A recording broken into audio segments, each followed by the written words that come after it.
Bonsoir chers téléspectateurs, nous sommes toujours ici à la polyclinique privée El Rafa dans le cadre de ces journées médicales organisées par la direction générale de cette structure hospitalière. Il est question d'échanges entre différents spécialistes venus de la sous-région d'Afrique centrale et pour cette journée de vendredi 15 mars 2019, l'accent a été mis sur les conférences scientifiques. Des scientifiques qui sont venus de la sous-région ont exposé, ils ont fait le bilan de cette technologie, de cette nouvelle technologie au niveau de la sous-région d'Afrique centrale, notamment à Brazzaville au Congo, à Yaoundé au Cameroun. On a eu également l'expérience de Bordeaux en France, des spécialistes qui ont exposé sur les différents aspects de la procréation médicalement assistée et la faisabilité de cette nouvelle technique pour le continent africain et notamment dans la sous-région d'Afrique centrale, des conférences scientifiques qui se poursuivent à l'heure actuelle, ici même à l'hôpital de la polyclinique privée El Rafa. Au terme des journées médicales organisées par la polyclinique El Rafa de Libreville, la capitale du Gabon, que retient-on? En effet, lors de son inauguration en 2000, la polyclinique El Rafa était le seul établissement d'Afrique au sud du Sahara équipé d'un service de radiologie comprenant une radiologie standard à visée diagnostique et interventionnelle, un appareil d'imagerie par résonance numérique ou magnétique, un service de réanimation médico-chirurgicale, un service de réanimation néonatale et d'hémodialyse, en plus du service d'hospitalisation conventionnelle et d'analyse biologique. Une convention a donc été signée avec l'État gabonais pour la prise en charge des fonctionnaires insuffisants rénaux.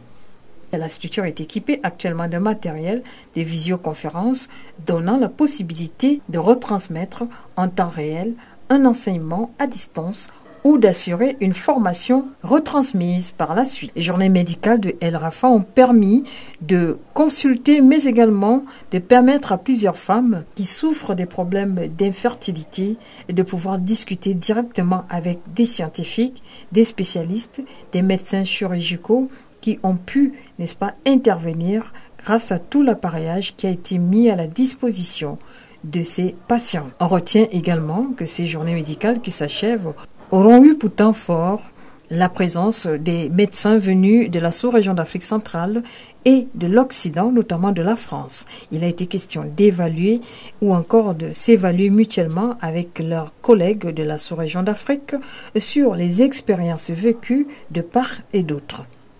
Au terme de cette journée, de ce vendredi, le ministre délégué en charge de la santé et de la prévoyance sociale a représenté valablement les autorités gabonaises.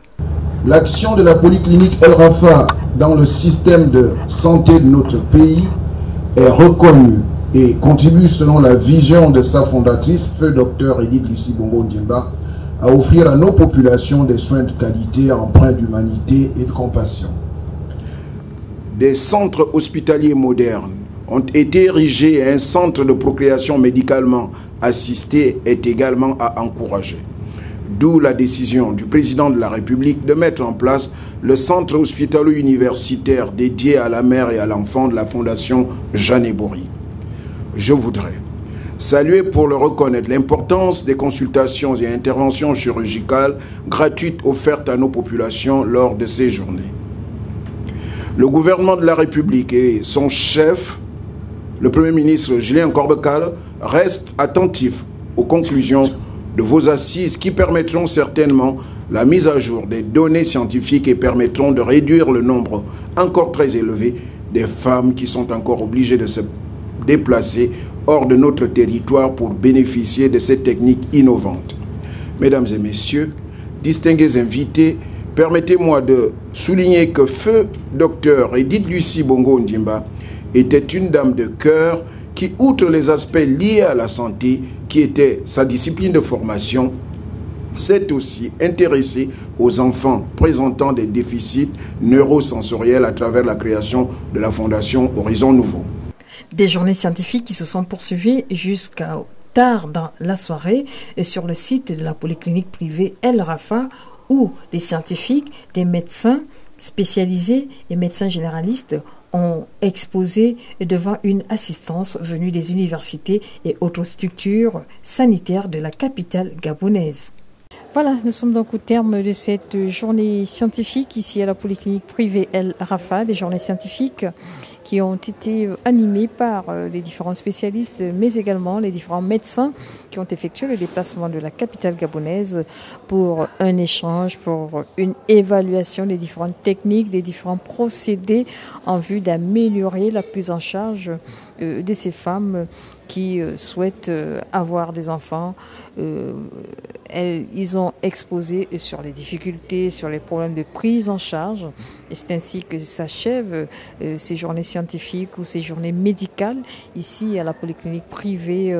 El Rafa de Libreville, la capitale gabonaise. Durant toute une semaine, des patientes ont défilé ici dans cette structure pour des consultations gratuites, mais également des interventions chirurgicales en vue de lancer, en vue de bénéficier de cette technique auprès des spécialistes de la région d'Afrique centrale et ceux venus de l'Occident et même de l'Afrique de l'Ouest. Toute une technique qui aujourd'hui va être mise au profit de tous ces patients qui souhaitent avoir des enfants. C'est pour aider les couples en difficulté de procréer que cette semaine a été organisée et surtout en mémoire de feu Dr Lucie Edith Bongo Ondimba.